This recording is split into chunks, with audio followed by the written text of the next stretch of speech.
Okay, welcome to ABS Sports Splash this beautiful Tuesday morning. My name is Akwema Daniel, and a lot has been happening in the world of sports, and I want to welcome, I don't need to welcome him because No, I was going to welcome you. I'm the one to welcome you. But, definitely, because we run this show together. This is Good Morning Anambra's Sports Splash, where we bring some sports stories that has been happening all over the globe, and most especially in Nigeria. All right, let's start with the first story we have for you today. Ahmed Musa said that Rwanda game is a must-win for the Eagles. Ahmed Musa has returned to the Super Eagles team, where he's part of the 39-man list that Eric Charles has released. And remember, Ahmed Musa is now playing for Kano Pillars in Nigerian Premier Football League. Ahmed Musa is still the captain, has not been dethroned. Okay, and Ahmed Musa is a former Leicester City player.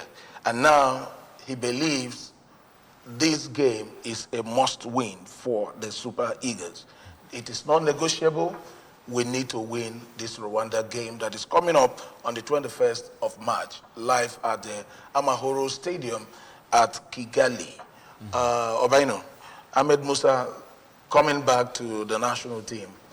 Is it a welcome development? Then let's go straight to what he had just said. Well, of course, it's a great development. Since he played, since his second stint at Kano Pillars, he's been, he's been at the top of his, performance. He has 6 goals to his name. Yeah, scoring 6 goals at the moment, and of course helping Kano Pillars and all that. So, Eric Chell calling him back into the Super Eagles squad is a great development, and also it encourages probably Nigerian players who probably find it difficult to find teams abroad, coming back home, playing for clubs, and being, I won't say assured, but having the hope that it doesn't matter whether you're applying your trade across, whether you're in Africa or you're anywhere, you can also be called. So it's also a great PR for the NPFL. So, and looking at Ahmed Musa, he's somebody that over the years he's respected. He's respected. His feat for Nigeria at the World Cup, his contributions during the... he has great experience. He has great experience. His contribution during the Nations Cup, the African Nations Cup that we won and all that. So him being in the squad to bring lots of experience, lots of motivation, hopefully to the squad. Okay. All right. In another story, in order for a must-win match, the NFF has given Eric Chell the video clips of Rwanda and Zimbabwe team for him to study. Now, it seems the NFF has really woken up because they now understand that we really need to be in the World Cup. Losing out, going to the World Cup just in a sequence where we didn't go for the last World Cup, and this particular one, our fate is hanging in the balance. I think this is a very serious one. And now, NFF have been doing everything within their reach to make sure that Eric Sekou Chell settles down and give all it takes. First, they have already given him a home in Abuja, a comfortable one. And, he has been going around looking out for players, and that is where he was able to come up with home-based keepers and players from Rangers, Kano Pillars, and Remo Stars.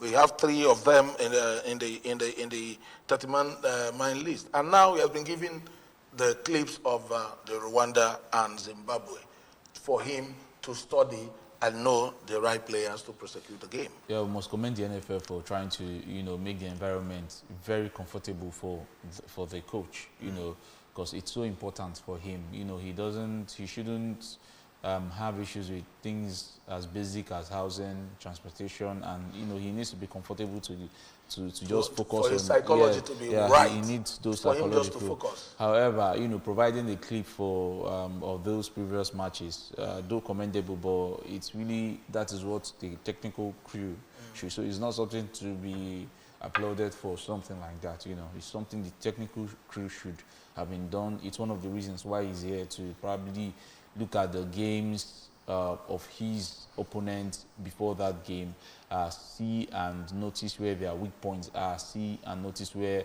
they've got strength, and know how best to approach. And also study our players as well. Yeah, The last games we've played, the last yes, 3 and games, so that's it. So to know where the how fault best was to follow how up. to play against them. So these are things that are, you know, basic for. But we must, like I said earlier, we must commend the NFF for trying to make sure that the basics have been provided for Eric Chell. All right. All right, we're still talking sports on ABS Sports Splash this beautiful Tuesday morning. After the Flamingo beat their counterpart, the Bantam winner of South Africa, the girls believe they can beat the Flamingos live at Ikene when the second leg comes on board. Last week, Saturday, on the 17 Nigerian ladies, girls went to the South Africa in Pretoria and defeated their counterpart by 3 goals to 1. The first goal was scored by Shakriat Moshood, and the 2 other goals were scored by the wonderful lad we have there, Chidi Harmony, who scored a penalty and also scored a very wonderful goal before the South African teams equalized 1-1, and Chidi Harmony took it up from there. The game ended 3 goals to 1. And we took all the 3 points, the Flamingos, and Bankole Olowukere, who is the coach of the Flamingo, has said, you know, really applauding the girls.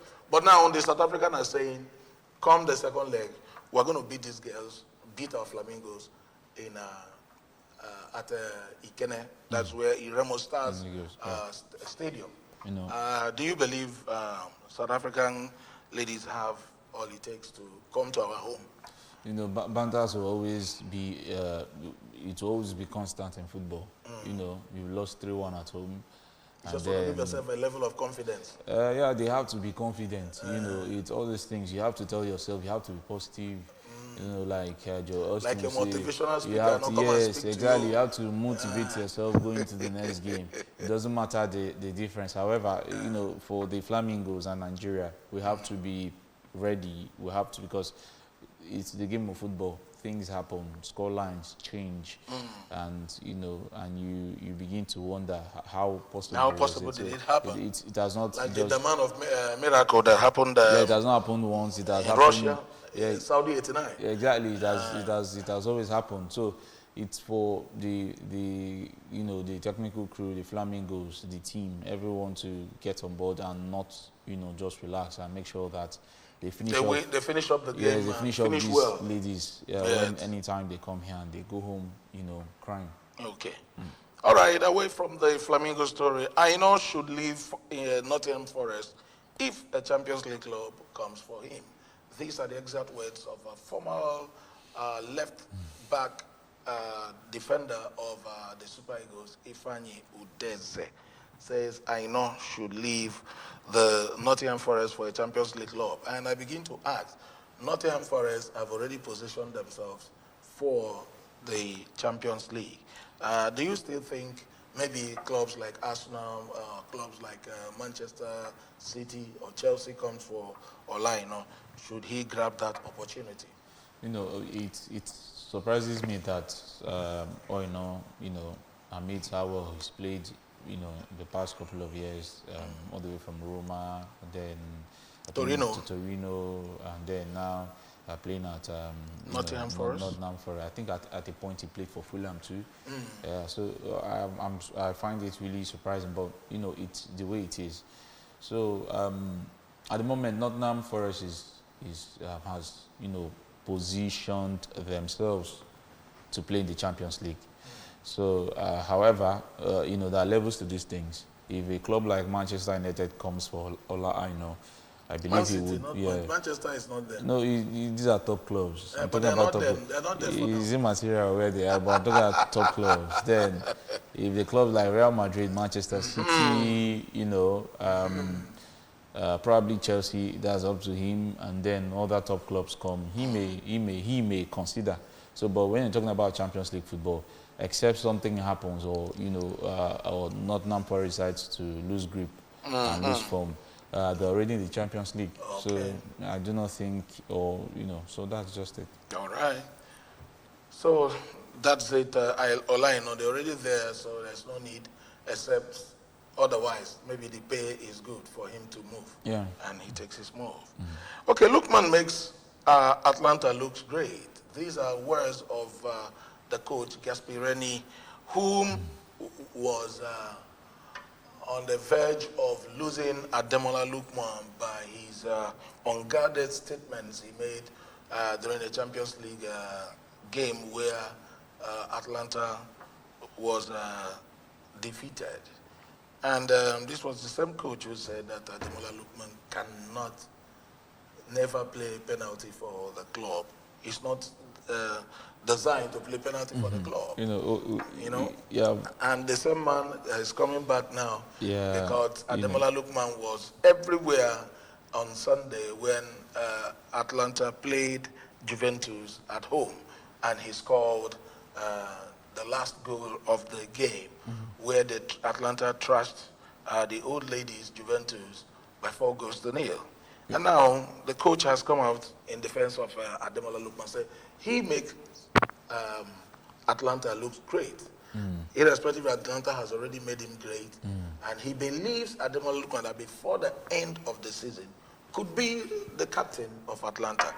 I think he said he's going to wear the armband already. I think he said something like that. So, but like I said the last time I was having the show with Diana, I said, that statement about him, not being the best penalty taker or the worst penalty taker was a very emotional response, coupled with the fact that he's angry. So, but whatever happens, I must commend Ademola Lookman for his reaction. He didn't go haywire.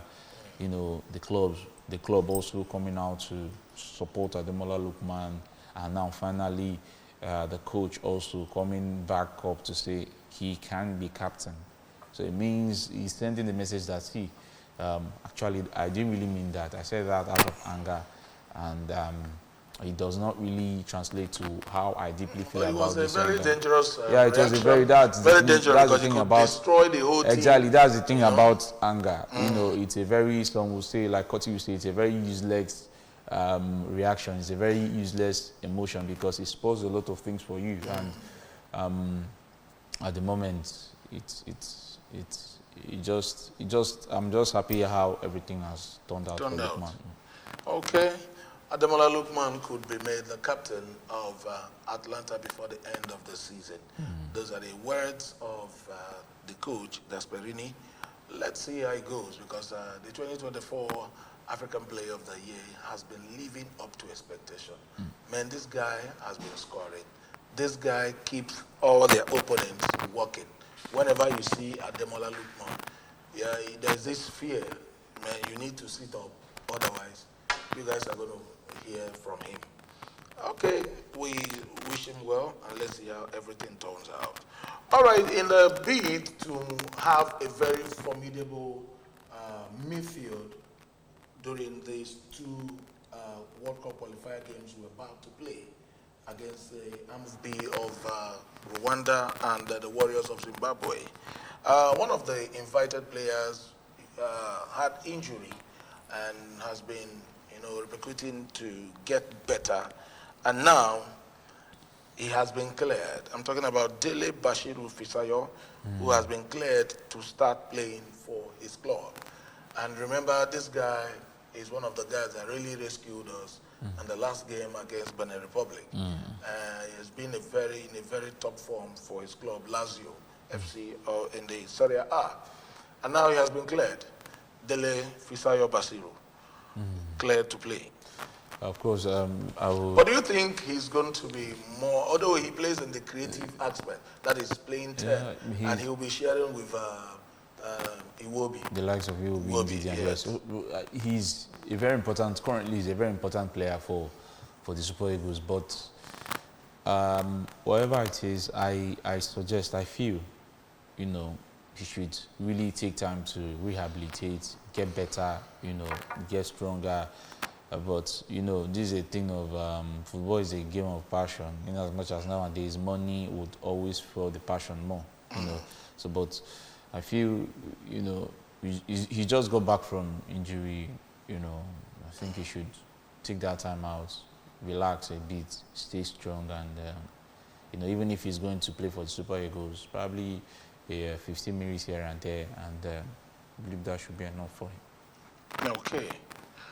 All right. The next story I have for you today is that FIFA is about to share a whooping sum of $1 billion to clubs for the World Cup and all the cups that are, that is the games that are related to FIFA. And FIFA is about to share a whooping sum of $1 billion to club. This club are expected to play a pivotal role in the success and final structure of 2025 FIFA Club World Cup, which is supposed to redefine the financial landscape of the international football. Meanwhile, the CAF is negotiating on, you know, African clubs with the African Club Association, advocating for increased representation and better financial inclusion, the upcoming Club World Cup. Yeah, because we really need to be part, Africa needs to be part of this money. You know, it's very important. They have the European clubs represented, several top European clubs, include Chelsea, Manchester City, Bayern Munich, Borussia Dortmund, Paris Saint-Germain, Inter Milan, Juventus, Atletico Madrid, Benfica, Porto, and FC Salzburg of Austria. You know, and it's a very welcome development if the African club as well could, you know, partake in this money. And the tournament is scheduled to take place in the United States from June to July 13th, 2025. So this includes the TV right deal, streaming platform, and so many of it. Don't you think African CAF should be part of this moving sum of money? You know, it's first of all, we must commend FIFA for, you know, this for doling out this amount of money. You know, it's their way of also supporting football. Yeah. You know, so for CAF, for African clubs, it's also on us to, you know, do better. Aside these monies, you know, lots of other monies may have been directly or indirectly sent to Africa, and the big question is, how do we make most Utilize of these monies? How do we the make money. most of these monies? And when you talk about this, people start talking about foreign interference and all that, but where are these monies ending? These are the monies of sport administrators and people who are close to the sport administrators or something like that. So it means that, first of all, we have to, for example, when you look at a country like Georgia, where we have this guy at PSG at the moment, Kvaratskhelia. You know, you see how they themselves started investing in football first, and then for the past few years, the results started coming out, and then, you know, people are now looking out at their players, their goalkeeper who played at the last Euros, you know, top clubs coming for him, and now Kvaratskhelia is at PSG and all that. So these are some of the things we need to begin to do in Africa. I believe aside the northern African clubs, especially the likes of Morocco, Tunisia, Libya, but especially Morocco, and then in southern part of the country, South Africa, I do not think any other country in the continent is very well investing in football. So these are some of the things. When we invest very well, whether I like it or not, and make impact, the money will come. You see what Europe is doing. You see what America is doing. You see what Brazil is also doing in Southern America, and you know, they are making so much money. Argentina, their own clubs are very vital. Yes, you see, they are making so much money. We have Europeans now going to South America to play. Players, people are going to play in Mexico. People are going to play in Brazil, all the way from Europe. Even in Saudi Arabia, people are now going to Saudi Arabia, and people say it's because of the money. But when you watch their games, you see a country that is very intentional about developing football. So for Africa, if we really want to be part of these monies thereabout, we should not just cross our legs to say, oh, the money has to come first, before we get. No, we have to first of all, act, positively, and with all the right intentions, invest money in the right in football in the right ways. There were FIFA Go projects some few years ago. Where are these pitches? Where are they? One is in Bauchi. How effective are these pitches? I think one came to Anambra somewhere at Army Church, and I can't remember. Where are these pitches? So these things are there. So if we first invest properly in this game of football, of course, we have top players outside present playing their trade both within the continent and outside the continent. But we have to, Africa must intentionally invest in football. Okay. To start getting the right result. All right, Africa must intentionally, invest in football. All kind of football, not only the male, the female, and all what you have you. Okay, away from that story, West Ham lost to Newcastle by a long goal. That was yesterday's game that was rescheduled. The game was played and the West Ham stadium, but they lost to a long goal to Newcastle, who have been doing everything to know if they will definitely be in the Champions League. The last story I have for you before we leave, Super Eagles will all report to camp on the 16th of March in Kigali for the World Cup qualifier that we played in Rwanda at the Amahoro Stadium. So we wish all the players well. The 16th, that's on Sunday, every player must report to camp. And there, the team will be trimmed to 23 of the people that will play the game. The two-way game, Rwanda and Zimbabwe. And this is where we'll be drawing the curtain close on ABS Sports Plus this beautiful Tuesday morning. Yeah. But I want to say thank you very much for being here. And that's how we roll. My name is still Ekwema Daniel. Bye for now.